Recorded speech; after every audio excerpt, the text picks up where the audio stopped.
नमस्कार। सर्दियों का मौसम आते ही एक परेशानी जो लगभग हर किसी को होती है वो है गले की खराश, है ना? तो चलिए आज इसी पर बात करते हैं और कुछ ऐसे पारंपरिक नुस्खों को समझते हैं जो न सिर्फ तुरंत राहत देते हैं बल्कि हमारी सदियों पुरानी परंपराओं से जुड़े हुए हैं। तो सबसे पहला सवाल तो यही आता है मन में कि आखिर होता क्या है कि सर्दियों में ही गला सबसे ज्यादा खराब होता है। क्या बस ठंड लग जाती है या कोई और भी वजह है? इसका जवाब उतना सीधा नहीं है जितना हमें लगता है। सिर्फ ये कह देना कि ठंड लग गई, ये तो आधी कहानी हुई। असल में इसके पीछे ना कुछ ऐसी वजहें छुपी हैं जिन पर हम अक्सर ध्यान ही नहीं देते। तो फिर चलिए थोड़ा गहराई में चलते हैं और सबसे पहले उन असली वजहों को पकड़ते हैं जो सर्दियों में गले की खराश की जड़ हैं। देखिए, सर्दियों की हवा ना बहुत रूखी होती है और ये हमारे गले की सारी नमी सोख लेती है। फिर हम चलाते हैं हीटर जो हवा को और भी ज्यादा ड्राई कर देता है। इसके अलावा सुबह सुबह एकदम ठंडी हवा में बाहर निकलना या देर रात को कुछ ठंडा खा लेना, और हाँ, वो आदत गर्म चाय के फौरन बाद ठंडा पानी पी लेना, ये सब मिलकर गले की बैंड बजा देते हैं। अच्छा, ये तो हो गए बाहरी कारण, लेकिन चलिए अब थोड़ा और अंदर चलते हैं और देखते हैं कि आयुर्वेद का इस बारे में क्या कहना है, क्योंकि इसके पीछे एक बहुत गहरा सिद्धांत काम करता है। आयुर्वेद के हिसाब से सर्दियों में हमारे शरीर में कफ दोष नेचुरली बढ़ जाता है। अब जब ये बढ़ा हुआ कफ मतलब बलगम हमारे गले की नलियों में जाकर जम जाता है तो वहीं से शुरू होती है सूजन और जलन, और यही है गले की खराश की असली जड़। तो जाहिर है इलाज भी वही काम करेगा जो इस जमे हुए कफ को पिघलाकर बाहर निकाल सके।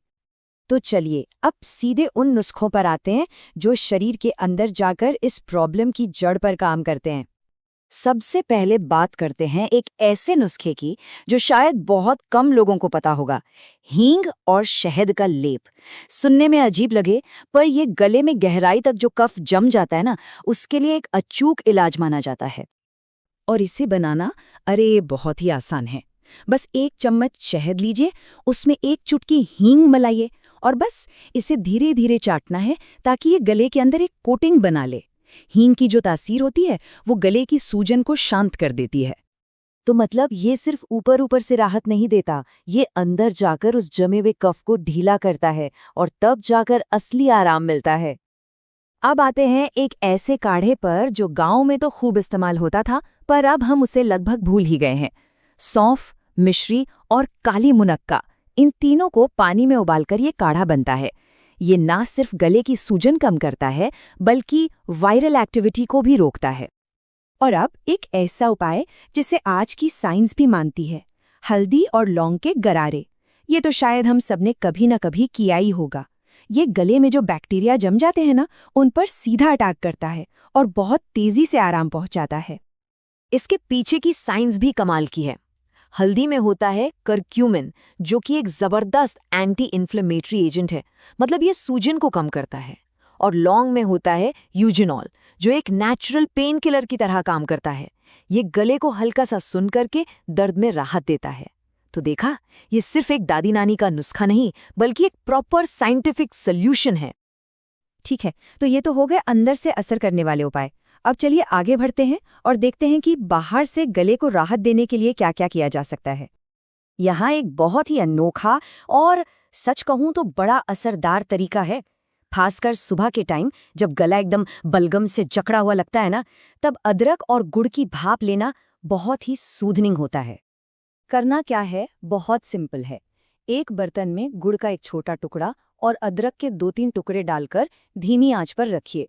जैसे ही उसमें से भाप उठने लगे, बस उसे 1 से 2 मिनट के लिए इनहेल करना है। ये स्टीम सीधे गले की सिकाई करती है और जकड़न को खोल देती है। अगला उपाय भी ऐसा है जिसके बारे में ज्यादा लोगों को नहीं पता होगा। नींबू का छिलका, उसे हल्का सा गर्म करके एक कपड़े में लपेटकर गर्दन पर सेंक करें। जब लगातार खांस खांस कर गला छिल जाता है ना, उसमें ये बहुत आराम देता है। याद है हमने शुरू में बात की थी कि गले का सूखापन एक बहुत बड़ी वजह है। तो आयुर्वेद में इसका एक जबरदस्त इलाज है जिसे नस्य कहते हैं।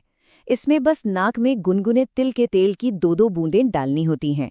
इससे क्या होता है कि पूरा नाक से लेकर गले तक का रास्ता मॉइस्चराइज हो जाता है और उस रूखेपन की वजह से जो खराश और दर्द होता है वो फौरन कम हो जाता है। तो अब हमने इतने सारे नुस्खे देख लिए, लेकिन यहाँ एक बात समझनी बहुत ज़रूरी है। ये तरीके सिर्फ एक इलाज नहीं है, ये दरअसल शरीर में एक बैलेंस, एक संतुलन वापस लाते हैं। तो सबसे जरूरी बात क्या है? ये सारे उपाय एक साथ 3 काम कर रहे हैं।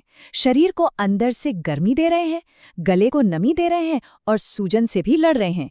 ये सिर्फ सिम्टम को दबा नहीं रहे, बल्कि शरीर का जो कफ बैलेंस बिगड़ गया है उसे ठीक कर रहे हैं, और इसीलिए ये इतने असरदार होते हैं। और आखिर में एक सवाल जो सोचने पर मजबूर करता है, ये सारे उपाय कितने सिंपल हैं, कितने असरदार हैं और नेचर के कितने करीब हैं। तो क्या ऐसा है कि हमारी आज की जो ये भागदौड़ वाली जिंदगी है, वो हमें इस कीमती पारंपरिक ज्ञान से कहीं दूर ले आई है? सोचने वाली बात है ना?